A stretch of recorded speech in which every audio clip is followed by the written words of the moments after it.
ভালো আছেন? শহরে আইলেন কবে? কোনো কাজ আছে?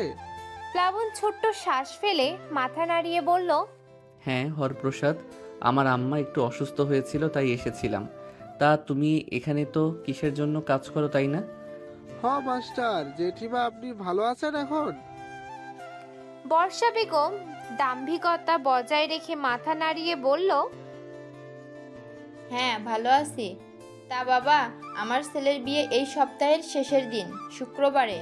জুম্মার দিনে শুভ কাজটা করব, তোমার দাওয়াত রইল। মহিলার কথায় খানিকটা ভড়কে যায় হরপ্রসাদ। এতক্ষণে তার চোখ গেল মাস্টার মশাইয়ের পাশে থাকা হালকা বেগুন রঙের শাড়ি পরা সুন্দর সুশীল মেয়েটার দিকে। মোটা এক বেনি গাঁথা তার চুলে, যে বেনিটা ডান পাশে এনে রাখা হয়েছে একদম হাঁটু সমান। চোখে মোটা গাঢ় করে কাজল লেপটানো, মুখটা একটু লম্বাটে। মায়াবতী না হলেও বেশ রূপবতী। শরীরের শাড়ি আর সুগন্ধে বোঝা যাচ্ছে বেশ শুভ্রান্ত ঘরের মেয়ে। হরপ্রসাদ কিছুক্ষণ মনো থেকে মাস্টার মশাইয়ের হবু অর্ধাঙ্গিনীকে পরখ করে বলল, মেলা সুন্দর বউ হইব তাহলে আমাগো মাস্টার মশাইয়ের। তা বউ লইয়া বুঝে গ্রামে যাবেন? হ্যাঁ। হরপ্রসাদ আর কিছু বলল না, কেবল নীরব দৃষ্টিতে তাকালো মাস্টার মশাইয়ের পানে। মাস্টার মশাইয়ের এক দৃষ্টি নিশ্চুপ নিস্তেজ। হরপ্রসাদ যেন কিছু প্রত্যাশিত কথা শুনতে চেয়েছিল, কিন্তু তা শুনতে না পেয়ে হতাশার শ্বাস ফেলল। একটা তেতো ভাব খেলে গেল তার শরীরে, আর এক মুহূর্ত থাকতে ইচ্ছে হলো না মাস্টার মশাইয়ের এত সুন্দর মধুর সামনে। দ্রুত বিদায় নিয়ে সে সোজা পথ ধরে হাঁটা ধরল। হরপ্রসাদ বলতে চেয়েছিল তিস্তার নিখোঁজ হওয়ার খবরখানা, কিন্তু মাস্টার মশাইয়ের দারুণ সুখে থাকার গল্প শুনে নিয়ে গেল সে ইচ্ছা। মাস্টার মশাই তবে বেশ ভালোই আছেন, কিন্তু তিস্তা সে কোথায়? মানতে পারবো তো এই খবরখানা? সাদাসিধা হরপ্রসাদের মনে বিষাদের ছায়া নামলো। আজ থেকে প্রায় মাস 3-4 আগের কথা। সে শহরের কাজে ছুটি পেয়ে গ্রামের বাড়িতে গিয়েছিল। তিস্তা ভ্রমরের প্রাণপ্রিয় মানুষ ছিল বলে তাদের বাড়িতে তিস্তার আনাগোনা বেশিই ছিল। একদিন হরপ্রসাদ সকালে গঞ্জের হাট থেকে সবে বাজার করে ফিরেছে। বাজারের জিনিসপত্রগুলো হেসেলে রাখার উদ্দেশ্যে যেতেই দূর হতে 3জন রমণীর রিনরিনে হাসির শব্দ ভেসে এলো। একজন রমণী তার ঘরের বউ, বাকি 2জন তিস্তা আর ভ্রমরী। হরপ্রসাদ কি ভেবে যেন আর সামনে এগুলো না। ইতিমধ্যে তার স্ত্রীর কথা ভেসে এলো। সে ঠাট্টার স্বরে বলল, 2 জনের তো গলায় গলায় ভাব, তা বিয়ে কবে করবে 2 জন? ভ্রমরী ছটফটে উত্তর দিল, আরো পরে, আগে অনেক পড়াশোনা করব, তারপর বিয়ে করব, তাই না তিস্তা? তিস্তা হেসে মাথা নাড়িয়ে বলল, হ্যাঁ, অনেক পড়াশোনা করব। এত পড়াশোনা করে কি হবে? এই বয়সই তো বিয়ের বয়স। দেখো না, আমার বাবা বিয়ে দিয়ে দিল। হরপ্রসাদের বেশ ছোটখাটো বউটা আবার বলে উঠল। হঠাৎই তিস্তা লাজুক হেসে মাথা নাড়িয়ে বলল, এত পড়াশোনা করে আমি মাস্টারনি হব, যেন মাস্টার মশাইয়ের সাথে অনেক মানায়। কথাটা বলেই থমকে যায় সে। তারপর রান্নাঘরে হাসির বন্যা বয়ে যায়। হরপ্রসাদের বউ শ্রীমতী পার্বতী তিস্তার থুতনি ধরে আদুরি কণ্ঠে বলে, ভালোবাসিস নাকি? তিস্তা জবাব দেয় না, তবে মুচকি হাসে, যে হাসিতে ছিল মধুময় উত্তর। হরপ্রসাদ সেই দিনগুলো ভেবে একটা দীর্ঘশ্বাস ফেলে। মেয়েটা যেন কেমন আছে। কয়েকদিন আগেই তার বউটাকে চিঠিতে জানিয়েছিল তিস্তার নিখোঁজ হওয়ার কথাখানা। আজ 4 দিন যাবৎ মেয়েটা নিখোঁজ, কিন্তু মাস্টার মশাই সে কি সুন্দর হবু বউ নিয়ে ঘুরছে। প্লাবন দ্রুত হেঁটে ঘাটের কাছাকাছি চলে এসেছে। রাত নেমেছে আকাশের বুকে। সামনে বিশাল বুড়িগঙ্গা নদী, যার অপরূপ সৌন্দর্যে মুগ্ধ হবে যে কোনো মানুষ। পানিগুলো ভীষণ নীলাভ, স্রোতও ভীষণ নিবিড়। ঘোলাটে আকাশের ঝাপসা চাঁদের আলো নদীতে পড়ায় চিকচিক করে উঠেছে সে পানি। এর যে অসাধারণ মনোমুগ্ধকর দৃশ্য যেন হয় না।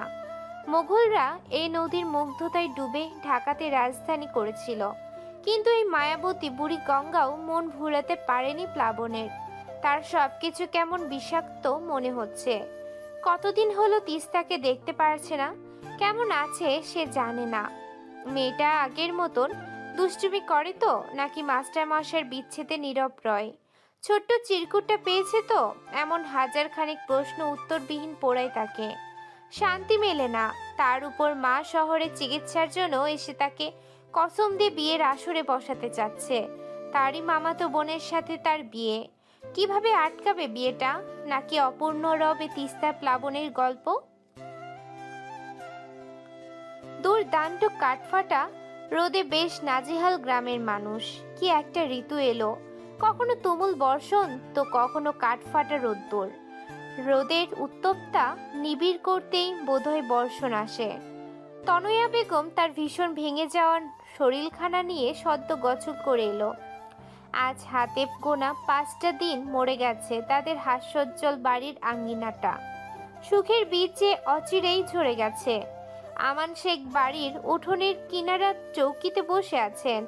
এখন খানিকটা নড়তে চড়তে পারেন। সব সময় সে কেবল নিজেকে দোষ দিয়ে যায়। না সে দুর্ঘটনায় শিকার হতো, আর না তার আদরের মেয়ে এমনভাবে হারিয়ে যেত। তনয়া উঠোনের মাঝামাঝি এসে দাঁড়াতেই তার বাড়িতে বকুলের মা হাজির হলো। বকুল তিস্তাদের সহপাঠী। গ্রামের দক্ষিণ দিকে তাদের বাড়ি। বকুলের মায়ের শরীর দারুণ উত্তেজনায় থরথর করে কাঁপছে। ভীষণ ঘামছে সে। হ্যাঁ, অতিরিক্ত গরমে ঘামাটা স্বাভাবিক, কিন্তু তার এই ঘামটা স্বাভাবিক না, অনাকাঙ্ক্ষিত কারণে। তনয়া বেগম ব্রুকুচকে এগিয়ে এলেন, ব্যতিব্যস্ত কণ্ঠে বলল, দিদি ঘামছেন কেন এভাবে? পানি খাবেন? পানি আনবো? আপনার শরীর কি খারাপ করছে? বকুলের মা তার নরম পুরাতন সুতির কাপড়ের আঁচলটা দিয়ে মুখ মুছলেন। হাঁপাতে থাকা কণ্ঠে বললেন, আহ্লাদির মা, তাড়াতাড়ি চলো, আমাদের তিস্তা পড়ে আছে সোহাগদের কাছারি বাড়ির বাগানে, তাড়াতাড়ি চলো। তিস্তার বড় বোনের নাম আহ্লাদি। সেই সুবাদে গ্রামের বেশিরভাগ মহিলা তনয়াকে আহ্লাদের মা বলে। তনয়া বেগমের মস্তিষ্কে কথাটা পৌঁছাতেই হঠাৎ শরীরটা কেঁপে উঠল। অনাকাঙ্ক্ষিত কিছু হয়েছে ভেবেই ঝড় উঠল হৃদয় বাগিচায়। এতদিনের ভীষণ ঝড়টা যে এখন প্রলয়ঙ্করী রূপ নিবে তার বুঝতে বাকি নেই। তিস্তা তবে কি দীর্ঘ 5 দিন পর ফিরেছে? আচ্ছা, মেয়েটা বেঁচে আছে তো? তনয়া বেগম নড়লেন না, ঠায় দাঁড়িয়ে রইলেন। ততক্ষণে লতিকা বেগম ঘর থেকে হই হই করে ছুটে আসলেন। আহাজারি করতে করতে বললেন, আমান শেখ টলতে টলতে পায়ে ওঠার চেষ্টা করতে করতে আটকে উঠে বললেন, অমন কথা বলবেন না আম্মা, আমার মেয়ে তো অনেকদিন থাকবে আমাদের মাঝে, এত তাড়াতাড়ি কই যাবে? আর কথা বলতে পারলেন না আমান শেখ। দীর্ঘ ব্যথাময় পা জোড়া তাকে দাঁড়িয়ে থাকতে দিল না। মুখ থুবড়ে পড়ে গেল সে মাটিতে।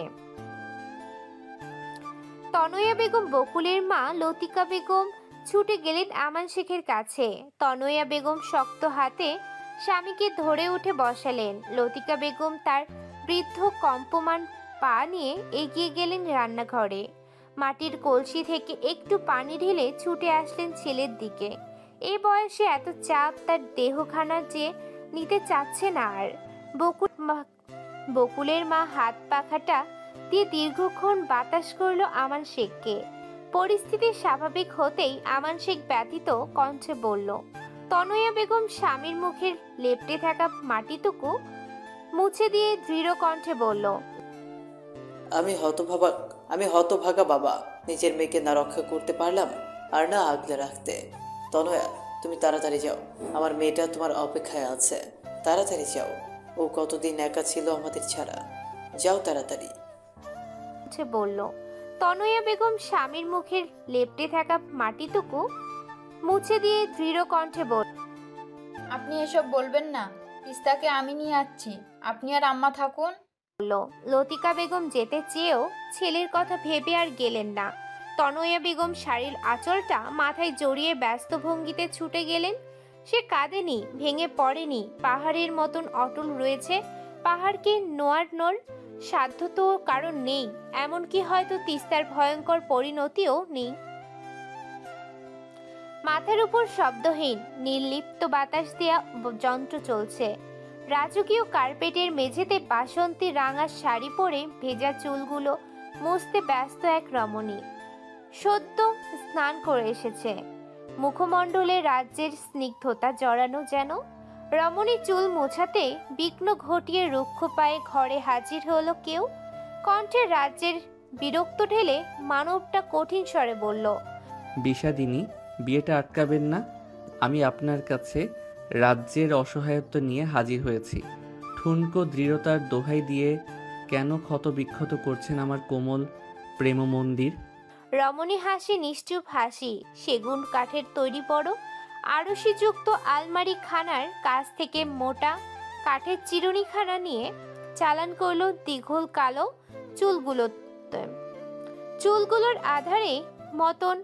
চুলগুলোর আধারের মতন ঘন আধার। নারীর হৃদয়ের রহস্য ঘেরা ভাবমূর্তিটাও। প্লাবন বিরক্ত হয়, অতিষ্ঠও বলা চলে। মা যখন কসম নামক নিচু কাজ দ্বারা চুপ করিয়ে দিল তাকে, তখন থেকে এই মেয়েটার পিছু পড়ে আছে সে। মা তো তাকে দিব্যি দিয়েছে বিয়েটা করার জন্য, তাই সে না করতে পারছে না। কিন্তু এই মেয়েটা তো চাইলেই বিয়েটা ভাঙতে পারে। তবে কেন এত উদাসীনতা মেয়েটার মাঝে? এই সামান্য ব্যাপারটুকু মানতে বুঝে না সে। প্লাবন অতিষ্ঠ হয়ে বলে, আপনি তো বেশ সুন্দরী বিষাদিনী, কলেজও পাশ করেছেন, বেশ রুচিশীল নারী। আমার চেয়ে হাজার গুণ সুন্দর পুরুষ আপনার জন্য অপেক্ষিত। তবে কেন আমায় একটু... রমণী চুল আশ্রানুতে মনোযোগ দিয়ে বাঁকা হেসে বলল, প্লাবনদা, আপনি তো আমার ভীষণ বড়, তবে আমায় কেন আপনি করে বলেন? তুমি করে বলা শুরু করেন। দুদিন পর না হয় মানুষ লজ্জা দেবে বউকে আপনি বলার কারণে। প্লাবন এমন সময়ে এমন কথায় আশ্চর্যিত, হতভাগ এবং হতভম্ব। তার আকুতি মিনতি মেয়েটার কান অবধি পৌঁছালো না। ভীষণ ঠান্ডা মেজাজের প্লাবন ক্ষেপে উঠল। অসন্তুষ্টজনক স্বরে বলল, দয়া করছেন না? আপনি কি আমার কথা বুঝছেন না বিষাদিনী? আমি বিয়েটা করতে পারবো না।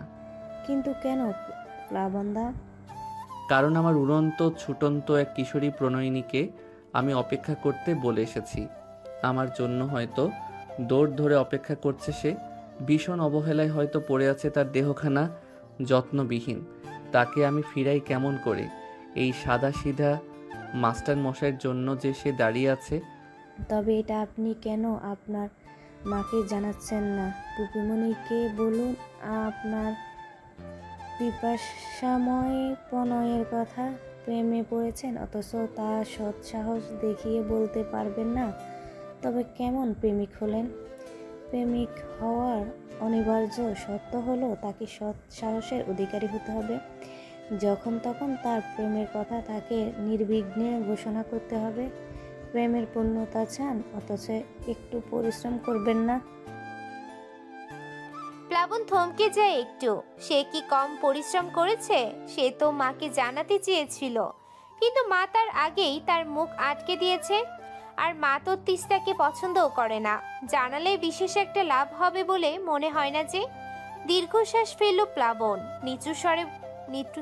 নিচু কণ্ঠে বলল, চেষ্টা করি আপনার দ্বারে এসেছি, ফিরাবেন না। আমার চেয়ে ভালো কেউ আপনার জন্য সৃষ্টি হয়েছে, আমায় একটু সাহায্য করুন। আমি জানি আপনার চেয়ে ভালো কেউ আমার জন্য অবশ্যই সৃষ্টি হয়েছে। আপনি তো কেমন ভালা।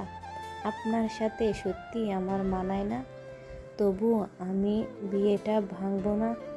আমার শীতল বাড়িটা ছেড়ে আমি আপনাকে বিয়ে করে গ্রামে যাব।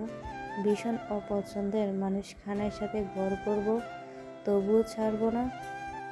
প্লাবন বিরক্ত হয়। এ অবধি মেয়েটাকে সে 3 বার দেখেছে। এর আগে 2 বার দেখেছিল খানিক সময়ের জন্য, কিন্তু এবার দেখছে অনেক দিন যাবৎ। মেয়েটার গাম্ভীর্যতা দেখে সে হতবাক। মেয়েটার বয়স বেশি হলে 20 বা 21 হবে, কিন্তু কথাবার্তা ভীষণ বড় ভাব। অবশ্য অবশ্য এ সময় মেয়েদের বয়স 15 পেরোনোর আগে মেয়েরা বাপের বাড়ির চৌকাঠ পেরিয়ে যায়। সে অনুযায়ী মেয়েটার এমন বড় হওয়াটা স্বাভাবিক, আর শিক্ষিতও সে। প্লাবন আর কিছু বলেনি। বিষাদিনীর বোনের কণ্ঠ ভেসে এলো, খাবারের ডাক পড়েছে। প্লাবন অসহ্যের শ্বাস ফেলে রুষ্ট পায়ে বেরিয়ে গেল। প্লাবন বেরোতেই বিষাদিনীর বিষাদ মাখা হাসি হাসলো। চুলগুলো হাত খোপা করে খাটের নিচ থেকে লোহার বড় একটা বাক্স বের করলো। পুরনো রাজকীয় তালাটা খুলতে একটা লাল শালু কাপড়ে মোড়ানো বাক্স বের হলো। বিষাদিনীর লাল শালু কাপড়টাতে কতক্ষণ যত্নে হাত বুলালো। তারপর বাক্সটা খুলতেই খুব আগের তোলা দুখানা ছবি বের হলো।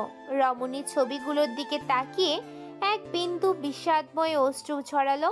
প্রথম ছবিতে থাকা মানুষটার কপালে চুম্বন এঁকে বলল, আপনি আমায় নিয়ে গেলেই পারতেন।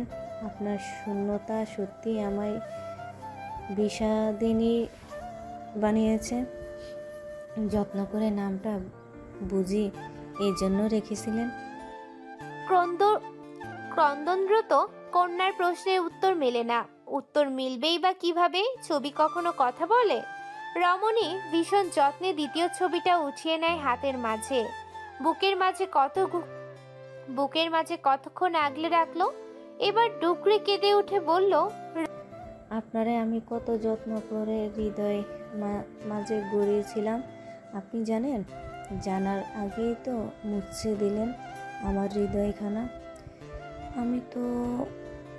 আমিও তো প্রেমে পড়েছিলাম, ধ্যান জ্ঞান দিয়ে ভালোবেসেছিলাম। তার বিনিময়ে তো অনল পেলাম, যে অনলে পুরছি দিবানিশি। তবে আমি কোনো অন্যের বেলায় মহৎ হব। আমিও চাই পৃথিবীর প্রত্যেকটা প্রেমিক প্রেমিকা পুরুষ ভীষণ না পাওয়ার অনলে বুঝুক ভালোবাসার বিষ বৃক্ষ কি। আমিও তো আমার বাঙ্গা হৃদয়খানা দাপন করছি বক্ষ মাঝে, তবে কেন অন্যের সুখ দেখব? রমণীর গোপন কথা গোপন রয়। শুনে না কেউ আর্তনাদ। কেবল রাজকীয় জানালার সামনে থাকা কাঁঠাল গাছের ডালে বসা অতিথি পাখিগুলো আগ্রহে তাকিয়ে রয় নিশ্চুপ। কাছারি বাড়ির সামনে বিশাল বটগাছটার নিচে পড়ে আছে তিস্তা। শরীরে থাকা সেই 5 দিন আগের জামাখানা প্রায় ছিঁড়ে বিধ্বস্ত বললেই চলে। এই জায়গাটা সবসময় ফাঁকা থাকলেও আজ দারুণ ভিড়। তিস্তার গলার কাছে, হাতে, আরো নানান জায়গায় শুকিয়ে থাকা রক্তগুলোর উপর ভন ভন করছে মাছির দল। তনয়া ছুটে আসে ভিড় ঠেলে, চমকে ওঠে মেয়ের পরিণতি দেখে। মেয়েটা নড়ছে না কেন? শ্বাসও তো নিচ্ছে না। তবে কি? নিজের ঘরের বিছানাতে নেতিয়ে আছে ছুটন্ত তিস্তা। সময়টা ঠিক ভোর সন্ধ্যা। বাড়ির পাশে বাতাবি লেবু গাছটা থেকে লেবুর কড়া সুবাস আসছে। জোনাকি ডাকু ভেসে আসছে দূর হতে। কিন্তু তিস্তার মস্তিষ্ক অব্দি যাচ্ছে না কিছুই। তার শরীরের কাপড় বদলানো হয়েছে আগেই। মাথার কাছে বৃদ্ধ লাতিকা অনবরত তালপাতার হাত পাখা দিয়ে বাতাস করছে। তনয়া খাটের কোণায় দাঁড়িয়ে আছে। তখন মেয়েকে এমন অবস্থায় দেখে প্রথমে মনে অনাকাঙ্ক্ষিত ভয়ঙ্কর ভাবনা এলেও পরক্ষণে মেয়েকে আঁকড়ে ধরতেই তার ভাবনা বদলে গেল। মেয়েটার শরীরে প্রাণ আছে। গ্রামের মানুষের সাহায্যে তাকে বাড়ি নিয়ে এসেছে। তখনও জ্ঞান ছিল না। পানি দিয়ে শরীর ধুয়ে পরনের জামা কাপড় বদলে দিয়েছেন। গ্রামে তেমন কোনো ভালো ডাক্তার নেই। সবাই যখন বেশ উৎকণ্ঠিত মেয়েটার সাথে কি হয়েছে জানার জন্য, তখনই একজন দেখলো শহর থেকে মোড়লদের বাড়ি এসেছে। গাড়ি এসেছে। সবাই হই হই করে ছুটলো মোড়লদের বাড়ি। কারণ শহর থেকে গাড়ি এলে মাহিনী আসে। এতদিন সে গ্রামে ছিল না, মাঝে মাঝে ছুটিতেই আসে। সবাই ছুটে গেল মাহিনের কাছে। তিস্তার ব্যাপারে সব জানাতেই মাহিন ছুটে এলো। বেশ কতক্ষণ তিস্তাকে পর্যবেক্ষণ করলো মাহিন। তনয়া তখনও ঠায় দাঁড়িয়ে। মাহিন ধীরে উঠে বাইরে চলে গেল। মাহিনের পিছে পিছে তনয়া বের হলো। লতিকা বেগম নাতনির শরীরে হাত বুলিয়ে বাতাস করে যাচ্ছেন। ভেতর থেকে কান্নারা দলক পাকিয়ে আসছে। তারা ছটফটে নাতনির কি হলো, কার কুনজর পড়লো এমন পাখির উপর? কি ভয়ঙ্কর পরিণতি হবে মেয়েটার। গ্রামবাসী তখন উৎকণ্ঠা নিয়ে দাঁড়িয়ে আছে। তারা যা ভাবছে তা সঠিক কিনা সে কথাটা ডাক্তারের মুখ থেকে শোনার জন্য। মাহিন বের হতেই নেপাল ঠাকুর এগিয়ে এলেন। একটা মানুষের মনে চাঞ্চল্যকর খবর শোনার উৎকণ্ঠা নেই, বরং সে মেয়েটার শরীরের অবস্থা জানার জন্য আগ্রহী। মাহিনের কাছে গিয়ে নেপাল ঠাকুর হাত জোর করে বললেন, আমাদের মেয়েটার কি খবর ডাক্তার? কোনো বড় সমস্যা হইল নাকি? সদরে নিতে হইব? মাহিনের মুখে তখন রাজ্যের অমাবস্যা। সে কোনো রকমে বলল, না, আর সদরে নেওয়ার প্রয়োজন নেই, একটু পরেই হুঁশ ফিরবে। এবার গ্রামের মুরব্বীরা এগিয়ে এলেন। একজন চাপা হুঁশিয়ারি স্বরে বললেন, কি দেখলেন ডাক্তার সাহেব? মেয়েটার সতীত্ব নেই, তাই না? সবাই যেন এই প্রশ্নটারই অপেক্ষায় ছিল, উন্মুখ হয়েছে রইল উত্তরের আশায়। তনয়া বেগমও তাকালো মাহিনের দিকে। মাহিন কতক্ষণ চুপ রয়, একদম নীরবতায় কেটে যায় কতক্ষণ। তারপর ছোট্ট শ্বাস ফেলে বলে, আপনারা এই ব্যাপার পুলিশকে জানাননি? তারা তদন্ত করছে তো ঠিকভাবে। এভাবে তিনটা মেয়ের সতীর্থ কারা নষ্ট করলো? তাও তো তিস্তা বেঁচে ফিরেছে, কিন্তু বাকিদের তো মেরে ফেলেছে। ডাক্তারের প্রশ্নেই যে ছিল গ্রামবাসীর উত্তর, তার বুঝতে বাকি রইল না কারোর। তনয়া ধপ করে বসে পড়ে ফ্লোরে। তার দুনিয়াটা যেন আধার করে আসে।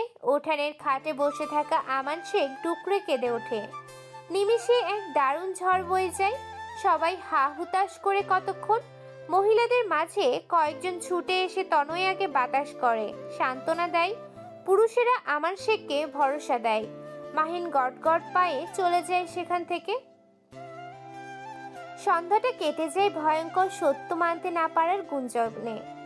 তিস্তা বিছানার পাশে জানালাটার দিকে তাকিয়ে চুপ করে বসে আছে। তার জ্ঞান ফিরেছে প্রায় 10-15 মিনিট হবে। এখন প্রায় মধ্যরাত। কেউ তার আশেপাশে নেই। হারিকেনের আলো জ্বলছে ছোট্ট বসার টুলের উপর। মাথাটা কেমন ঝিমঝিম করছে তার। এতদিন পর নিজেকে নিজের বিছানায় রেখে বেশ অবাক হয় সে। অতঃপর মনে পড়ে আজকে ভোরের ঘটনা। সে ওই বন্ধ ঘরটার থেকে পালিয়ে সোহাগ চাচাদের কাছারি বাড়ির সামনে এসে জ্ঞান হারায়। তারপর কি হয়েছিল কিছুই মনে নেই তার। জানালার বাহির হতে ভেসে আসছে জোনাকির ডাক। দু একটা জোনাকি ঘুরে ঢুকছে। তাদের জল আলোখানা তিস্তার মন ভরিয়ে দিচ্ছে। তিস্তার বড্ড ইচ্ছে করছে একটু ছুঁয়ে দিতে তাদের, কিন্তু সে ধরছে না। থাক, ওরাও একটু নিজেদের মতন উড়ুক। বাহিরের থেকে ভেসে আসা লেবুর ঘ্রাণটা তিস্তা শুষে নিল খানিকটা। কতদিন পর আবারও নিজের নীড়ে ফিরে এসেছে সে। গত 5 দিন যাবৎ একটা ঘরে নাক চোখ মুখ বন্ধ করে তাকে ফেলে রেখেছিল। এমন অবস্থায় তো মনে হয়েছিল মরেই যাবে সে, কিন্তু অবশেষে মুক্তি পাবে কে জানতো। তিস্তা ছোট্ট শ্বাস ফেলে। মাস্টার মশাইয়ের কথা মনে পড়ে ভীষণ। এই রাত, এই আধার একদিন মাস্টার মশাই ঘুচিয়ে দিয়েছিল তার আবদারে। তখন সময়টা ছিল শরৎকাল। তিস্তাকে তখন প্রায় মাস্টার মশাই বাড়ি অবধি পৌঁছে দিত। সেদিনও পৌঁছে দিচ্ছিল। শুধু তিস্তা না, সাথে আরো ছেলে মেয়ে প্রায় থাকতো। সেদিনও ছিল তিস্তা, ভ্রমরী, বকুল, রাসেল, সোহেল, আরো অনেকে। আধারের পথখানায় মাস্টার মশাই নিজের টর্চ লাইটটার আলো দিয়ে আধারটা কিছুটা হালকা করার প্রয়াস চালিয়ে হাঁটছে গ্রামের পথ দিয়ে। তিস্তার তো চরম দুরন্তপনা। সে ছুটতে ছুটতে লাফাতে লাফাতে হাঁটছে। হঠাৎ বাঁশবাগানের সাথে দিয়ে আসার সময় এক ঝাঁক জোনাকি পোকা জল আলো দিয়ে পুরো পথটা যেন আলোকিত করে দিল। তিস্তার বরাবরই স্বভাব জোনাকি দেখলেই হাতের মুঠোয় চেপে ধরা। তার মনে হয় আকাশের মস্ত বড় চাঁদ তার মুঠোয়। সেই অভ্যাসগত জোনাকি ধরার প্রয়াসে সে একটু লাফ দিতেই ছিটকে পড়ে রাস্তা থেকে পাশের ছোট্ট গর্তটায়। ভীষণ ব্যথায় আর্তনাদ করে ওঠে। সবাই বেশ ভয় পেয়ে গেছিল। মাস্টারমশাই ডানে বামে না দেখে তিস্তার কাছে এসে ঠাস করে চর বসিয়ে দেয় তার গালে। তিস্তা ব্যথা ভুলে আহম্মক হয়ে তাকিয়ে রয়। মাস্টারমশাই তাকে মেরেছে সে কথাটা মস্তিষ্কে পৌঁছাতেই ছিটকে আসে কান্নার দল। যেই ঠোঁট ভেঙে সে কান্নায় মনোনিবেশ করবে তখনই তাকে অবাক করে দিয়ে মাস্টারমশাই বাম গালে আরেকটা চর বসিয়ে দেয়। এবার যেন অতি বিস্ময়ে কান্নাগুলো আটকে যায় কোথাও। মাস্টারমশাই তিস্তাকে পাজা করলে তুলে ধমকাতে ধমকাতে বলল, মন তো চাচ্ছে আরো 4টা চর বসাই তোর গালে। শান্তি দিবি না আমায়? একটুর জন্য আমার জানটাই বের হতে নিচ্ছিল। কি দরকার ছিল অন্ধকারে লাফ দেওয়ার? তিস্তা হা হয়ে তাকিয়ে থাকে। পরক্ষণেই মাস্টারমশাইয়ের ধমক শুনে হুঁশ ফিরতেই কাঁদো কাঁদো কণ্ঠে বলল, আমি তো জোনাকিরে ধরতে গিয়েছিলাম, কে জানতো পড়ে যাব।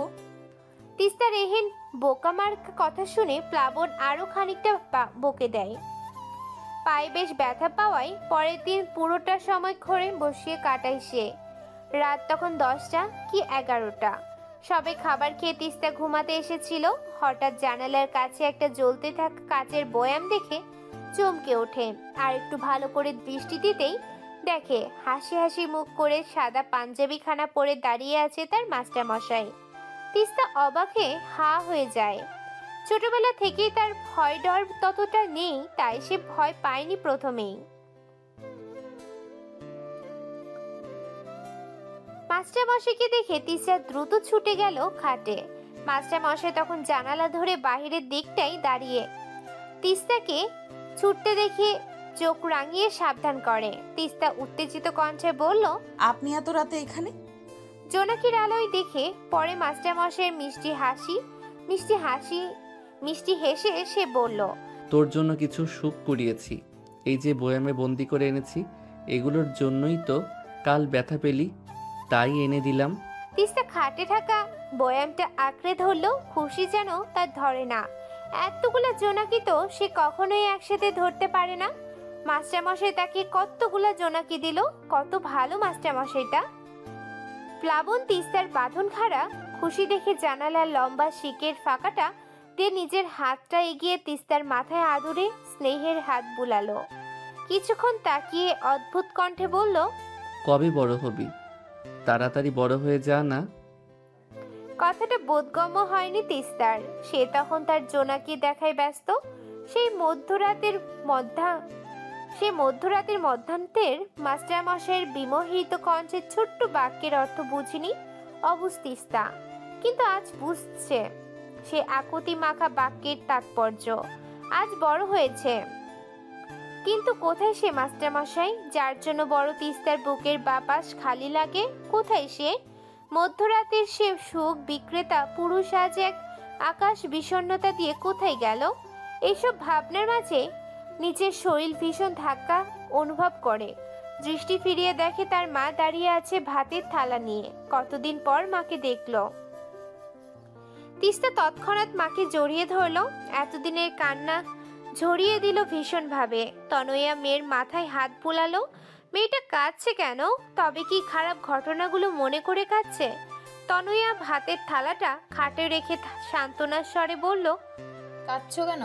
কিচ্ছু হয়নি, ভাগ্য যা ছিল তা হয়েছে। তুমি এর জন্য নিজেকে দোষ দিও না। ওরা তোমার সাথে যা সর্বনাশ করেছে তার বিচার হবে। মায়ের কথায় তিস্তা অবাক হয়। সর্বনাশ করেছে? আটকে রাখাটাই কি সর্বনাশ? তিস্তা অবুঝ কণ্ঠে জিজ্ঞেস করলো, কি সর্বনাশ মা? আটকে রেখেছে যে? তনয়া অবাক হলো। মেয়েটা কেমন প্রশ্ন করছে? পাগল হলো নাকি? কি সর্বনাশ ও কি বুঝে না? বাহির থেকে দাদি ভিতরে ঢুকতে ঢুকতে বলল, আমার চোখের মনি ফিরছে। বাইসা আছে তো, নাকি জানটাও খাইয়া ফেলছে জানোয়ারের দলেরা? তোর সতীত্ব সিররা খাইছে জানোয়ারের মতো। এর চাইয়া বড় সর্বনাশ হয়? তীর কথায় তিস্তা যেন আকাশ থেকে পড়লো। অবাক কণ্ঠে বলল, ওরা তো আমায় কিছু করেনি যুবতী। রাত আধার ঘেরা চারপাশে বড় রাজকীয় বাড়িটার ঠিক পেছনের দিকে ছোট্ট বাগানের দিকে দাঁড়িয়ে আছে প্লাবন। সে কিছু করতে পারছে না। তার হাত পা শিকল দিয়ে বেঁধে রেখেছে যেন কেউ। এই মুহূর্তে তার বসে থাকার সময় নেই, তবুও দম খিচে বসে থাকতে হচ্ছে। কেমন আছে তার ছোট্ট তিস্তা? প্রায় 1 মাস হতে তো চলল তাদের প্রেমের নির্বাসনের। মেয়েটা যা দুষ্টু, শরীরের ঠিক মতন খেয়াল রাখে তো, নাকি মাস্টার মশাইয়ের বিরহে মেয়েটা থম মেরে গেছে? ভালো আছে মেয়েটা? আচ্ছা, হরপ্রসাদ যদি এর মাঝে গ্রামে গিয়ে তাদের বিয়ের কথা বলে দেয়, তখন মেয়েটা যে মানতে পারবে না। মাস্টার মশাইকেই নিয়ে তো তার সব অনুভূতির সৃষ্টি। কিশোরী মনের আধিপত্য বিস্তার করে মাস্টার মশাই। সে মাস্টার মশাইয়ের কাছ থেকে এমন প্রতারণা সামলে উঠতে পারবে তো মেয়েটা? প্লাবন থমকায়। এসব যে সে আজ ভাবছে তেমন না। প্রতিদিনই তিস্তার ভাবনায় তার ঘুম খাওয়া আর হয় না। এই খবর তো জানবে না তিস্তা, কেবল জানবে তার মাস্টার মশাই তাকে বাজেভাবে ঠকিয়েছে। প্লাবনের মনে পড়ে গ্রামের প্রথম দিনের কথা। কাঠফাটা রোদ্দুরে সে দেখেছিল প্রথম তিস্তার মুখ। ছোট্ট কিশোরী, হাঁটু থেকে আরেকটু নিচ অব্দি একটা গাঢ় হলুদ রঙের ফ্রক পরে ক্ষেতের মাঝ দিয়ে 2 হাত ছড়িয়ে দৌড়ে যাচ্ছে। তার যেন কোনো পিছুটান নেই। ঘরমাক্ত লাল মুখখানা, ছোট্ট ছোট চুলগুলো ঘাড় অব্দি বেনি। সে কিশোরী মুখে কি মায়া যে সে দেখেছিল সেদিন, সে জানে না। কেবল এতটুকু জানে, এরপর আর কারোর মুখ তাকে টানেনি। মায়া আসে না। মেয়েটা কেমন আষ্টে পৃষ্ঠে রেখেছে তাকে। এ মায়া বুঝি ছাড়ানো যায়? মধুসখীর পারে দুজনের কত স্মৃতি, এসব কি আদৌ ভোলা যায়? তিস্তার বিরহে হঠাৎ করেই মাস্টার মশাইয়ের সব খালি খালি লাগছে। প্রিয় মানুষটাকে একবার দেখতে চাওয়ার তৃষ্ণা পৃথিবীর সব তৃষ্ণাকে হার মানায়। প্লাবন চোখ বন্ধ করে। তার ব্যথা গলায় সুর হয়ে আসে। চোখের কোণে ভেসে ওঠে তিস্তা, খিলখিল হাসে। সেই হাসি প্লাবনের গলায় তাল দেয়। প্লাবন আনমনেই গেয়ে উঠে। গানের সুরে ভেসে গেল সবটুকু আকুলতা। নিজেকে সঁপে দিল প্রণয়ের কাঠগাড়ায়। মনের জ্বলন্ত লেলিহান শিখা ধীরে ধীরে শান্ত হচ্ছে, কিন্তু তা বেশিক্ষণ হলো না। ডাক পড়ল তার, সুরে ভাটা পড়ল। ছন্দ কেটে গেল সুরের। একটু একটু করে সঞ্চয় করা শীতলতা নিমিষেই রাগে পরিণত হলো। বিরক্তে কুচকে গেল কপালের ব্রুজোড়া। সে মেয়েদের সম্মান করে বলে এখনো এই মেয়েটাকে সহ্য করছে, আর না হয় কবেই পুঁতে ফেলতো মাটিতে। প্লাবনকে চুপ হতে দেখে বিষাদিনী এগিয়ে গেল। পরনের নীল রাঙা শাড়িটার আঁচল ঘাড়ের উপর যত্ন করে উঠিয়ে ঋণ ঋণে মেয়ে কণ্ঠে বলল, অনেকদিন পর, ঠিক কতদিন পর এই ডাকটা শুনল প্লাবন? 28টা দিন বোধ হয়। ঠিক 28 দিন না। হরপ্রসাদও তো সেদিন একবার ডেকেছিল, কিন্তু এখন ভুল জায়গায় অপছন্দের পাত্রী থেকে এমন ডাক আশা করেনি প্লাবন। এত পছন্দের ডাকটাও ভীষণ বিষাক্ত মনে হলো। চোয়াল শক্ত হলো প্লাবনের। মেয়েটার সাথে আর ভালো আচরণ করা যাবে না। অনেক তো হলো। প্লাবন বিরক্তির সুরে বলল, উষ্ণ দুপুরে দেখিয়াছি তারে, মায়া লাগাইয়াছে সে। আমি তিস্তার ঢেউয়ে তাকে দেখি হৃদয়ে বাসা বাঁধিয়াছে যে। সেটা আপনি জেনে কি করবেন বিষাদিনী? আপনি তো কেবল বিষাদ ছড়াতে জানেন, এতটুকুই আপনি জেনে রাখুন। প্লাবনের উত্তরে বিষাদিনী হাসে। মনে মনে নিজের ভাগ্যকে ধিক্কার দিয়ে বলে, মাস্টার মশাই, প্রেমের পরিণতি সুখকর না হলে বড্ড কষ্ট মেলে, তাই না? দেখলি তো বিষাদিনী, তুই তোর বিষাদ মাখা মন নিয়ে বিষাদ ছড়িয়ে গেলি। জীবন বুঝি এমন বৃথা গেল তোর? বিষাদিনীর মনে উত্তর দেয়নি। সে যে পরিপূর্ণ বিরহে আচ্ছন্ন। হঠাৎ প্লাবন আর বিষাদিনী ছাড়াও আরেকজনের গলার স্বর পাওয়া গেল। বর্ষা বেগম, প্লাবনের মা, এখানে এসে দাঁড়িয়েছে। বিষাদিনীর মাথায় আদুরে হাত বুলিয়ে গদগদ হয়ে বলল, বাহ রে মা, আমার ছেলেটা দেখছি আজকাল তোমার সাথেই থাকে। একদিন ঠিকই বুঝবে ওর মা ওর জন্য ভুল সিদ্ধান্ত নেয়নি। প্লাবনের শক্ত চোয়াল আরো শক্ত হলো। তাচ্ছিল হেসে বলল, সন্তানের জীবন থেকে দীর্ঘস্থায়ীভাবে সুখ কেড়ে নিয়ে কোনো সঠিক সিদ্ধান্ত নেওয়া হয় আমি সত্যিই জানি না, আর আমি জানতেও চাই না। নিজের অবস্থানকে দুর্বলতা বানিয়ে আরেকজনকে সে দুর্বলতা দেখিয়ে কোনো স্বার্থ হাসিলের মানে আমার মস্তিষ্কে বোধগম্য হয় না। বর্ষা বেগম নিজের ছেলের কথায় ভীষণভাবে অপমানিত বোধ করলেন। প্লাবন গটগট পায়ে চলে গেল সেই জায়গা থেকে। পরিস্থিতি অন্যদিকে ঘুরলে বিষাদিনী যদি রাজি না হয়, সে ভেবে তাড়াতাড়ি বিষাদিনীর কাছে যায়। বিনীতভাবে বলে, তুমিই পারবে সবটা ঠিক করতে। আমার ছেলেকে সঠিক পথে নিয়ে এসো। বিষাদিনী ভরসা মাখা কণ্ঠে বলল, বিশ্বাস রাখুন, আমি সব ঠিক করে দেব। বর্ষা বেগম স্বস্তির শ্বাস ফেলে, এই মেয়েটাকে একটু ভালো জায়গায় নিতে না পারলে সে যে মরেও শান্তি পাবে না। মেয়েটাকে ভালো রাখার কথা দিয়েছিল সে। বিষাদিনী তাদের বাড়ির লাইব্রেরিতে রবীন্দ্রনাথ ঠাকুরের উপন্যাস নিয়ে বসেছে। সে বড্ড রবীন্দ্রপ্রেমী। রবীন্দ্রনাথের এমন কোনো বই নেই যেটা তার কাছে নেই, এমন কোনো গান নেই যেটা সে জানে না। তার জীবনে দুটি পুরুষের প্রতি সে দুর্বল। এক তার বিষাদ ঢেলে দেয়া প্রেমিক, আর দুই তার বিষাদ দূর করা রবীন্দ্রনাথ ঠাকুর। হঠাৎ তার সামনের টেবিলের উপর কিছু রাখার শব্দ হলো। দৃষ্টি দিতেই দেখলো কফির কাপ। বাংলায় এখনো তেমন কফির চলাচল নেই, বাহির দেশ থেকেই আনাতে হয়। তার ভীষণ পছন্দ বিধায় বাহির দেশ থেকে এসব আনানো হয়। বিষাদিনী কফির কাপটাতে চুমুক দেওয়ার সময় তাদের বাড়ির অল্প বয়সী ঝিটা আমতা আমতা শুরু করলো। বিষাদিনী খেয়াল করলো সেই ভাব। কফির কাপে আরামদায়ক এক চুমুক দিয়ে কাপটা আবার আগের জায়গায় রাখলো। গম্ভীর কণ্ঠে মেয়েটাকে জিজ্ঞেস করলো, কি রে সরলা, কিছু বলবি? সরলা যেন এমন একটা প্রশ্নেরই অপেক্ষায় ছিল। সে দ্রুত মাথা নাড়িয়ে বলল, দিদিমণি, আপনার একটা কথা বলিতে চাই। বলিয়া ফেলুন। কথাটা বলেই ফিক করে হাসে বিষাদিনী।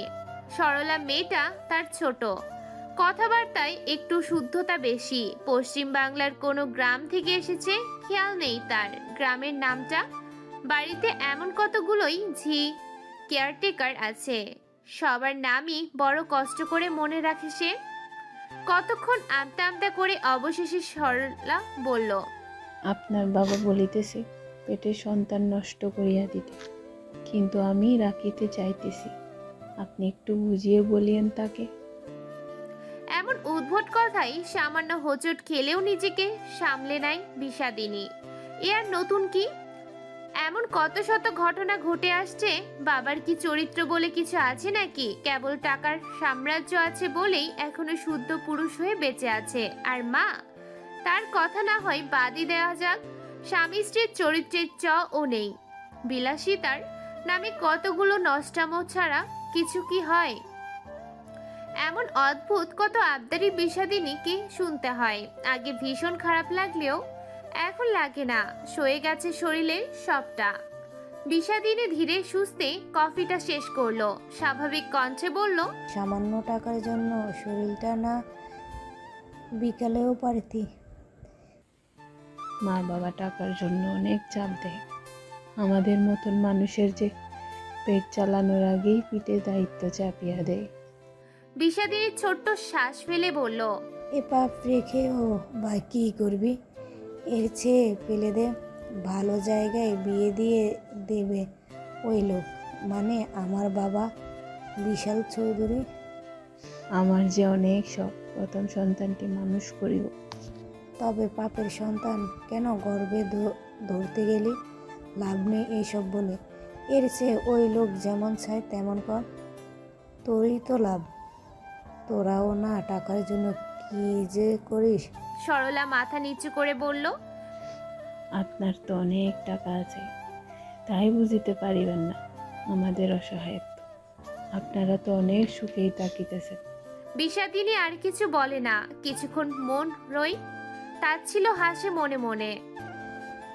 অনেক সুখে আছে, টাকা থাকলেই কি সুখী? কই, আমি তো সুখী হতে পারছি না। এমন নরকে থাকলে কেই বা সুখী হতে পারে? নিজের প্রশ্ন নিজের মাঝেই রাখে সে। হঠাৎ অদ্ভুত স্বরে বলে, সরলা, তোর সাথে যে বিশাল চৌধুরী অন্যায় করলো তার বিচার চাইবি না? চল, আমরা বড় পুলিশ অফিসারদের সাহায্য নেব। আমার বাবার কেচ্ছা কাহিনী ছড়িয়ে দেব, যাবি? ভীতু সরলা কেঁপে ওঠে, দু হাতে না না করে বলে, কখনোই না দিদিমণি, আমি বরং বাচ্চাটা নষ্ট করিয়া ফেলবো, তো ওই বেজালে যাব না। বিষাদিনী সরলাকে বোঝানোর চেষ্টা করে। ভীতু সরলা ছুটে বের হয়ে যায়। পরক্ষণেই বিষাদিনীর গালে শক্ত চড় পড়ে। বিষাদিনী অবাক হয়ে তাকাতেই দেখলো ছোট্ট হাতাযুক্ত বক্ষবন্ধনীর সাথে পাতলা মসলিন শাড়ি পরা আর তথাকথিত মা নামক মহিলা। বিষাদিনী যেন থাপ্পড়টা গায়ে মাখল না, আরাম করে নরম কেদারায় বসে আয়েসি ভঙ্গিতে বলল, আরে মিসেস রঞ্জিতা, লাইব্রেরিতে পা রেখেছেন কেন? ইস, আমার লাইব্রেরিটা অপবিত্র করে দিলেন। খাইয়ে খাইয়ে একটা কালসাপ পুষেছি, শীঘ্রই তোমাকে বিদায় করব। এই বাড়িতে থেকেই নিজের বাবার বিরুদ্ধে ষড়যন্ত্র করো, অকৃতজ্ঞ মেয়ে। তার সামনে অতি সুন্দরী মহিলা ফুঁসে উঠে বললেন। বিষাদিনীর উত্তর দেয় না। মানুষকে উত্তর দেয়া যায়, অন্য কিছুকে না। নিজের মনে তীব্র ঘৃণা জন্ম নেয়। এ কেমন ভাগ্য তার! শুভ্র রাঙা মেঘ ভেসে যাচ্ছে আকাশ পথে, তাদের নির্দিষ্ট কোনো গন্তব্য নেই। যখন যেখানে ঠাঁই মিলে তখন সেখানেই থেকে যায়। তিস্তার জীবনে আজকে একটা নতুন ভোর, নতুন সকাল আর নতুন অভিজ্ঞতা সঞ্চয় করার দিন। গতকাল রাতে দাদি বারবার বলেছে তার নাকি সতীত্ব কেড়ে নিয়েছে তাকে আটকে রাখা জানোয়ারগুলো। সে শত চেষ্টা করেও দাদিকে বোঝাতে পারেনি যে তার সাথে খারাপ কিছুই হয়নি। দাদি ভেবেছে সে হয়তো খারাপ জিনিসটা বুঝে না, তাই তার সাথে যে খারাপ হয়েছে তা বুঝতে পারছে না। কত রকমের নোংরা প্রশ্ন করেছে দাদি। তিস্তা শেষমেশ কেঁদে দিয়েছে ক্লান্ত হয়ে। তার সাথে কোনো নোংরামি হয়নি, অথচ দাদি মানতেই চাইছেন না। তনয়া বেগম তখন বুঝেছিল মেয়ের মনোভাব। শাশুড়িকে তখন সেই এসব প্রশ্ন করতে বারণ করে। ছুটন্ত তিস্তা সামান্য মুছতে যায়। কি হচ্ছে তার সাথে? এসবের সাথে কোনো কালেই সে পরিচিত না। বাড়ির মানুষই তাকে বিশ্বাস করছে না, বাহিরের মানুষের সাথে কিভাবে লড়বে সে? সকাল হতে না হতেই তিস্তা উঠে হাত মুখ ধুয়ে স্নান করে নেয়। রোজকার মতন বাড়ির উঠানে এসে চুল শুকাচ্ছিল। তনয়া বেগম তখন বাড়ির উঠোন ঝাড়ু দিচ্ছে। সকাল সকাল মেয়েকে স্নান করতে দেখে অবাক কণ্ঠে বলল, তুমি এত সকালে স্নান করলে যে? তিস্তা চুল মোছায় মনোনিবেশ করে বলল, এই রবিবার থেকে তো আমাদের মাধ্যমিক পরীক্ষা শুরু আম্মা, পড়াশোনাও তো করতে হবে, তাই বকুলগো বাড়িতে যাব। কোনো পড়া দাগিয়ে দিছে কিনা সেটা দেখে আসবো। বকুল। তনয়া বেগমের হাতে থাকা ঝাড়ুটা পড়ে গেল। মেয়েটা যদি এখন বাইরে যায়, গ্রামবাসীর প্রতিক্রিয়া কেমন হবে? ওর দাদি তো মানতে চাইছে না মেয়েটার মুখের কথা। গ্রামবাসী মানবে? মানুষ বরাবরই অদ্ভুত প্রাণী। অন্য কারোর খারাপটা শুনতে তারা মনে মনে পৈশাচিক আনন্দ পায়, ভালোটা যেন মানতেই পারে না। খারাপটা শুনে আফসোস করার মতন মজার কাজ হাতছাড়া করতে চায় না তারা। তনয়া বেগম মেয়েকে না করার আগেই মেয়ে ছুট লাগালো বকুলদের বাড়ি। তনয়া বেগমের ভয় হচ্ছে মেয়েটা এখনো দুরন্তপনা করছে, কিন্তু হয়তো আর বেশিক্ষণ পারবে না এই দুরন্তপনা দেখাতে। ও বকুল, কোথায় তুই? একটু বাহিরে আয় তো। এমন 4-5 বার ডাকার পরও বকুল নামের মেয়েটি বাহিরে এলো না। আশ্চর্য, বকুল তো এক ডাকেই সদা হাজির থাকতো, তবে আজ কেন আসছে না? এত জোরে ডাকার পরও ওরা ডাক শুনছে না কেন? তিস্তা বিরক্ত হলো। সেই কতক্ষণ যাবৎ ডেকেই যাচ্ছে মেয়েটাকে, কিন্তু মেয়েটার কোনো খোঁজ খবরই নেই। তিস্তা আরেকবার ডাকার জন্য প্রস্তুতি নিতেই ঘর থেকে হুড়মুড় করে বেরিয়ে এলো বকুলের মা। তিস্তাকে দেখে তিনি যেন সাত আসমান থেকে পড়লো। অবাক নয়নে তীক্ষ্ণ কণ্ঠে বলল, এই এই মেয়ে, তুই এই শরীর নিয়ে ঘর থেকে বেরিয়েছিস কেন? যা যা তাড়াতাড়ি বাড়ি। গ্রামের ছেলে মানুষ বা অন্য কেউ দেখলে কি হবে? ছি, যা বাড়ি যা। বকুলের মায়ের কথায় অবাক হলো তিস্তা। তাকে দেখলে কি এমন হবে ভেবে পাচ্ছে না সে। বিস্মিত কণ্ঠেই তিস্তা বলল, জেঠিমা কি হবে আমায় দেখলে? এইভাবে বলছো কেন? বকুলের মা আরেকটু এগিয়ে এলেন তিস্তার দিকে। গলা ছেড়ে ভীষণ নাক মুখ কুঁচকে বললেন, কি রে, তোর কি লজ্জা শরম নেই? আবার জিজ্ঞেস করছিস কি হবে তোকে দেখলে? তোর বাড়ির মানুষের কি আক্কেল জ্ঞান নেই? তুই না হয় কিছু বুঝিস না, তারা তো বোঝে। কিভাবে একা ছাড়লো তোকে? তিস্তা যেন অবাকের উপর অবাক হচ্ছে। বকুলের মায়ের কথার ধরনের সাথে কাল রাতের দাদির কথার ধরনে মিল পাচ্ছে সে। তবে কি বকুলের মাও ভাবছে তার সতীত্ব নেই? তিস্তার অবুঝ মাথায় বকুলের মায়ের অহেতুক আচরণের কারণটা বোধগম্য হলো না। সে ব্যতিব্যস্ত কণ্ঠে বকুলের মায়ের ভুল ধারণাটা ভাঙাতে বলল, না না জেঠিমা, তুমি বোধহয় ভুল ভাবছো। আমার সাথে ওরা কিছু করেনি, কোনো নোংরামি করেনি, বিশ্বাস করো। তিস্তার এহেন কথায় বকুলের মায়ের মনোভাব আরো গাঢ় হলো। মেয়েটা কি এখানে শাক দিয়ে মাছ ঢাকতে এলো? ধুর, এই মেয়ের সাথে কথা বলতেও রুচিতে বাজছে। না না, বকুলকে ওর সাথে মিশতে দেওয়া যাবে না। ভদ্রমহিলা তিস্তার থেকে মুখ ফিরিয়ে ঘরে যেতে যেতে বলল, তোর সাথে কি হয়েছে না হয়েছে তা আমার ভালোই করে জানা। একদম বকুলের ধারে কাছেও ঘেঁষবি না। ভূমির তারপর আরেকটা মেয়ে, কি যেন নামখানা, ওদের তুলে নিয়ে মেরেই ফেললো। আর তুই বলছিস তোকে কিছু করেনি? আমরা কি এতই অবুঝ? যা দেখি তোর বাড়ি যা, তোর সাথে মিশলে আমার মেয়েটার আর ভালো সম্বন্ধ পাবো না। আর কয়েকদিনের মাঝেই বিয়ে দিয়ে দেব ওরে। বিয়ের সময় হয়ে গেল। মেয়ে ছেলে ঘরে রাখাও এখন যন্ত্রণা, পরে পাপ হয়ে যাবে। যা বাড়ি যা, আমার মেয়ের সাথে আর কোনো দিনও দেখা করবি না, যা। তিস্তা হতবাক। চেনা মানুষের চেনা ব্যবহার আজ যেন বড্ড অচেনা। তার মুখের কথা কেউ বিশ্বাসই করছে না। দোষ না করেও আজ সে কেন কাঠগড়ায় দাঁড়াচ্ছে? কিসের শাস্তি পাওয়া শুরু হলো তবে? তিস্তার বুকে চাপা ব্যথা অনুভব হয়। এই জেঠিমাই তো কত আদর করে মাঝে মাঝে তাকে খাইয়ে দিয়েছিল।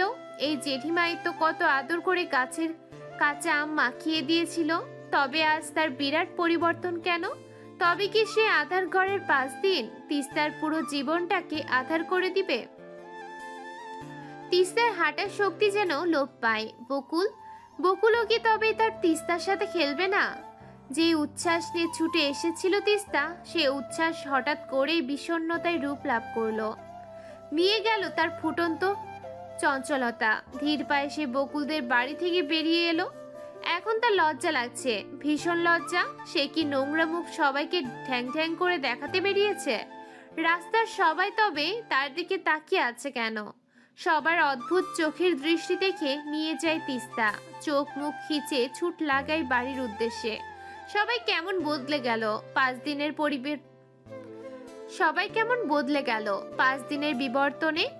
তাকে দেখে সবাই কানাকানি করে কি যেন বলে। সে কি এতটাই নোংরা হয়ে গেল? পাহাড় সমান অবিশ্বাস্য কাহিনী কুড়িয়ে বাড়ির দিকে ছুটে যাচ্ছে তিস্তা। এখন সত্যি মনে হচ্ছে তার বাহিরে বের হওয়াটাই ভুল ছিল। বাড়ির উঠোনে পা রাখতেই থমকে যায় তিস্তা। এতদিন পর তাদের বাড়িতে কাকে দেখছে সে? তার আপা এসেছে। কতদিন পর আপা এলো। আপাকে দেখে তিস্তার মন খারাপের আকাশ পরিষ্কার হয়ে গেল। পথ থেকে যে বিষাদ কুড়িয়ে এনেছিল তা যেন পথেই হারালো। বাহিরে মানুষ যাই বলুক, তার বাড়ির মানুষ তো তাকে বিশ্বাস করে, ভালোবাসে। এক আকাশ আনন্দ নিয়ে যখন তিস্তা তার আপার দিকে পা বাড়ায়, তখন ভেসে আসে আপার কিছু তিক্ত কথা। আপা ঘৃণিত মাখা কণ্ঠে বলছে, দেখেছো তো আম্মা, তোমার এত অবুঝ মেয়ের শেষমেশ কি হলো? ওই হয়তো কিছু ইশারা করেছে, তাই ওরে তুলে নিয়ে গেছে। কই, আমরা যে এত বড় হলাম, আমাদের সাথে তো কেউ কিছু করলো না। তোমার মেয়ের বেলায় সব বেটা ছেলে খারাপ। সেদিন আমার স্বামীর উপরও কেমন আঙ্গুল তুলছিল, এবার দেখো কে খারাপ। নিজের বড় মেয়ের এমন লাগামহীন কথায় ঘৃণার দৃষ্টিতে তাকায় তনয়া বেগম।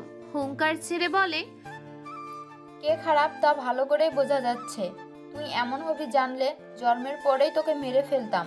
যাকে ছোটবেলা থেকে বড় করলি, মানুষ করলি, তাকে এসব বলতে লজ্জা করে না তোর? এই শিক্ষা পেলি, স্বামীর জন্য অন্ধই হয়ে গেছিস। আমার চেয়েও আপা দ্বিগুণ চেঁচিয়ে বলল, আমি অন্ধ হয়েছি না? তোমরা ওই মেয়েকে এখনো কিভাবে বাঁচিয়ে রেখছো মানুষের কথা থেকে? নোংরা মেয়ে তোমার, একদম ঠিক হয়েছে ওর সাথে। তিস্তা যেন ভাষা হারিয়ে ফেলল এসব শুনে। তারই আপন বোন তাকে এসব বলছে, এসব শোনারই ছিল। এতক্ষণ পথের মানুষের কথায় সে মূর্ছে গিয়েছিল, আর এখন ক্ষত বিক্ষত হয়েছে। সে নোংরা মেয়ে, দুলোভাই ভালো আর সে নোংরা। আপা কিভাবে বলল এসব? তবে আজ মেয়ে বলেই কি এত চঞ্চাট? মেয়ে হয়ে জন্মানোটা কি ছিল অভিশাপ? সপ্তাহ প্রায় মাঝের দিকে। এই তো আজ মঙ্গলবার, আর 2 দিন পর ঘরোয়াভাবে হবে প্লাবনের বিয়ে। তারপর প্লাবন আর তিস্তার দূরত্ব হবে ওই মহাকাশের চেয়েও দূর পরিমাণ। কিন্তু মনের দূরত্ব, সেটা তো হবে না আদৌ। প্লাবন কেবল পুতুলের ন্যায় হয়ে আছে। মাঝে মাঝে কিছু করার না থাকলে চুপ থাকতে হয়, চুপ থেকে দেখে যেতে হয় ভাগ্যের খেলা। প্লাবনও আছে মন্ত্রে পথ চলছে। জীবনের শেষ নিঃশ্বাস অবধি তিস্তাকে নিজের করে পাওয়ার প্রার্থনা বুকে পুষে রেখে না হয় মরার আগে আরেকবার মরবে। যে মৃত্যুটা হবে বিয়ে নামক শব্দে সম্পর্কে। বিষাদিনের হাতে সেই গোপন মানুষের ছবিখানা, যাকে সে লুকিয়ে রেখেছে সবার আড়ালে, হৃদয়ের মাঝে। রাজকীয় বারান্দায় দাঁড়িয়ে প্রিয় মানুষটিকে নিয়ে ভাবনা বিলাস করতে ব্যস্ত সে। ছবিখানায় খুব যত্নে হাত বুলিয়ে যায়, নিরন্তর চেয়ে থাকে সুপুরুষটির দিকে।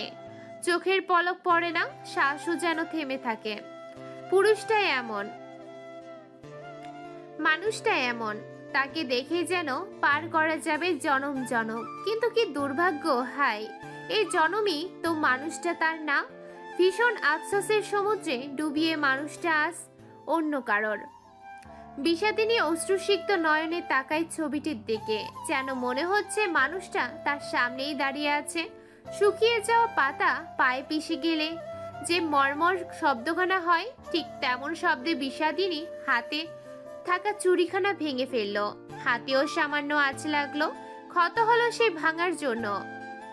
হোক ক্ষত, এর চেয়ে বড় ক্ষত পুষে রেখে যত্নে বড় করেছে হৃদয়ের মাঝে। হৃদয় আঙিনার প্রেম নামক কলিটা হঠাৎ মূর্ছে গেল, শুকিয়ে গেল তার ডালপালা। বিষাদিনী প্রেম ফুলের এমন দশা দেখে তাচ্ছিল হাসে। নিদারুণ কষ্টমাখা কণ্ঠে বলে, আপনার জন্য তৈরি হওয়া ভালোবাসাটা কখন যে আমার আফসোসে পরিণত হলো তা টেরই পেলাম না। আহা, আপনাকে না পেয়ে আমার হৃদয় মাঝে সে কি আর্তনাদ। মাঝে মাঝে ভীষণ করুণা হয় এই মৃতদেহটার জন্য। সেদে সেদে ভালোবাসতে গিয়ে কত যন্ত্রণাই না পেল শেষমেশ। আমার ভালোবাসা আমায় সুখের থেকে বিষাদে বেশি দিয়েছে। আমার ভালোবাসা আজন্ম আফসোস হয়ে রইল। আপনাকে ভালোবেসে কি নিষ্ঠুর ভাবেই না মেরে ফেললাম আমি। আমার প্রেম পায়রাকে আমার লিখে যেতে ইচ্ছে হয় এক মহাকাব্য, যেখানে সাবধান বাণী হিসেবে থাকবে ভালোবাসা বারণ। আমি চাই না আমার মতন কেউ পুরুক। ভীষণ কষ্ট হয় যে। একটি বিষণ্ণ কন্যার আকুতি ভরা কণ্ঠের বিচ্ছেদের গল্প কেউ শোনে না। কেবল ছবির ভেতর থাকা মানুষটার নিরলস তাকিয়ে রয়। তবুও শান্তি। মানুষটা রক্তে মাংসে না হোক, তবুও তো আছে। ছোট্ট শ্বাস ফেলে বিষাদিনী বাড়ির গেটের দিকে তাকাতেই একটু অবাক হয়। তার বাবা কোথায় যেন বের হয়ে যাচ্ছে। এ আর নতুন কি? আজ এখানে, কাল ওখানে, এমন করেই নিজের পৈশাচিক সুখ খুঁজে নিচ্ছে সে। নিজের ঘরখানায় আরেকজন মানুষের উপস্থিতি টের পায় বিষাদিনী। তৎক্ষণাৎ এক মুহূর্ত ব্যয় না করেই ছবিটা লুকিয়ে ফেলে তার আঁচলে। কিছু মানুষ, কিছু ব্যথা, কিছু বিষণ্ণতা গোপনেই থাক, একান্তই নিজের থাকুক। নিজের ছোট্ট বোনকে এ সময় এখানে দেখে অবাক হলো সে। কণ্ঠে অবাকের রেশ ধরে রেখেই বলল, আরে বিলাসিনী যে এখানে কেন, কিছু প্রয়োজন বুঝি? আপুর প্রশ্নে ঠোঁট এলিয়ে হাসলো বিলাসিনী। কয়েক পা এগিয়ে এসে বড় বোনের মাথার গোছানো চুলগুলো গুছাতে গুছাতে বলল, তুমি কি সত্যি চলে যাবে আপুই? থেকে গেলে হয় না? চুপ করে যায় বিষাদিনী। এই জীবনে কেবলে এই মেয়েটাই তাকে থেকে যেতে বলেছে বলেই সে থেকে গেছে, না হয় কবে এই পাপ মহল থেকে পালিয়ে যেত। বিষাদিনী কিছুক্ষণ মনো থেকে বলে, থেকে গিয়ে কি হবে বিলাসিনী, আমার থেকে যাওয়াতে আদৌ কিছু আসে যায়? তিনি উত্তর দেয় না। কি উত্তরই দিবে? সত্যি আপুর থেকে যাওয়াতে কারোরই কিছু যায় আসে না। তবুও ক্ষীণ স্বরে বলল, আমার যে বড্ড একা একা লাগে, তুমি ছাড়া থাকতে যে আমার ভালো লাগে না আপুই। মনে হয় কথাগুলো জমে জমে আমার পেটটা বোধহয় ফুলেই যাচ্ছে। তোমার অভাবে কথাগুলো বলতে না পেরে বোধহয় আমি মরেই যাব। কিছুই হবে না তোমার, আস্তে আস্তে অভ্যাস হয়ে যাবে। আমি বিহীন থাকার, একা থাকার অভ্যাস করো বিলাসিনী। এই পৃথিবীতে সব মানুষই তোমাকে কিছু মুহূর্তের জন্য আনন্দ দেবে, পাশে থাকবে, কিন্তু দিন শেষে অবধি জীবনের পথ পার করতে হয় একাই। মনে রেখো, সবাই থেকে যাওয়ার জন্য আসে না। বিলাসিনী ছোট হলেও খুব বুদ্ধিমতী। বিষাদিনীর থেকে হাতে গুনে গুনে 7-8 বছরের ছোট হবে, কিন্তু সবকিছু সে দ্রুত বুঝে যায়। দুবোন যখন নীরবতায় আচ্ছন্ন, তখন বিষাদিনীর হঠাৎ একটা কথা মনে পড়ে। দ্রুত বোনকে জিজ্ঞেস করে, তুমি যে ছেলেটাকে পছন্দ করতে, তার কি খবর জানিয়েছো? সে কথাখানা পত্র না দিবে বলেছিল। সেই আমাকে পত্রটা দিয়েছে আপু। বিষাদিনী অবাক হয় বোনের সাধারণ কথায়। অন্যান্য সময় হলে বোন অতি উৎকণ্ঠায় আনন্দে লাফালাফি করত, তবে আজ এত নিশ্চুপ কেন? বোনের বয়স সবে 15, কিন্তু সে একজনকে ভীষণ পছন্দ করে। ছেলেও খারাপ না, তাদের এলাকারই বড় বাড়ির ছেলে, পড়াশোনা জানা।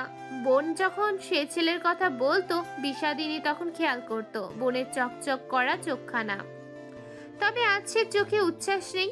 এত বড় খুশির খবরও বোনের উচ্ছ্বাস নেই কেন? অবাক কণ্ঠে বিষাদিনী বলল, চিঠি দিয়েছে কবে? তুমি আমায় বললে না যে। আর তুমি নিশ্চয়ই ভীষণ খুশি। বলিনি কারণ এটা বলার মতো তেমন কিচ্ছু না। ভালোবাসা বলে কিচ্ছু নেই আপুই। ভালোবাসলে বুঝতে হবে যে সবাই এই পৃথিবীতে পুরার ক্ষমতা নিয়ে আসে না তো।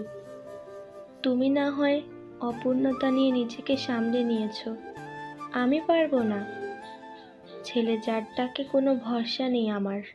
ভালোবাসলে যদি লুকিয়ে কাঁদতে হয়, ছোট্ট বক্সে যত্ন করে রাখা ছবিগুলো আগলে রাখতে হয়, আর সেই ছবিতেই যদি নিজের সুখ খুঁজে নিতে হয়, তাহলে এই ভালোবাসা আমার কোনো প্রয়োজন নেই আপুই। বিষাদিনী যেন চমকের উপর চমক খায়। তবে কি তার বিষণ্ণতা কেউ বুঝলো? আর কয়েকদিন পরে শুরু হবে তিস্তাদের মাধ্যমিক পরীক্ষা, কিন্তু তিস্তার কোনো হেলদোল নেই। গ্রামের লোক সাথে তার আপুর ও দাদির পরিবর্তনে যেন সে স্তম্ভিত। মধুসখী রাজকীয় ঘাটে বসে আছে সে। দৃষ্টি তার মধুসখীর জলে নিবদ্ধ। কি সুন্দর জল, দেখলেই শরীর জুড়িয়ে যায়। কিন্তু তিস্তার আর জুড়াচ্ছে না। সে বারবার ভাবছে, হাজারবার ভাবছে, কি হচ্ছে তার সাথে। কেউই তো তাকে বিশ্বাস করছে না। মাস্টার মশাই, সে বিশ্বাস করবে তো? তিস্তার ভিতর থেকে কান্নারা ছিটকে আসছে, কিন্তু সে কাঁদবে না। সে জানে মাস্টার মশাই তাকে কখনোই অবিশ্বাস করবে না, কিন্তু সমাজ বাঁচতে দিবে? তিস্তা মধুসখীর জল স্পর্শ করে দারুণ একটা প্রতিজ্ঞা করলো, যদি মাস্টার মশাই মুখ ফিরিয়ে নেয় তার থেকে, তবে সে এই মধুসখীতেই প্রাণ বিসর্জন দিবে। কিন্তু মাস্টার মশাই না আসা অবধি সে বাঁচবে, লড়াই করে টিকে থাকবে। তার যে বাঁচার অনেক শখ। এই আমাদের তিস্তা নদী না?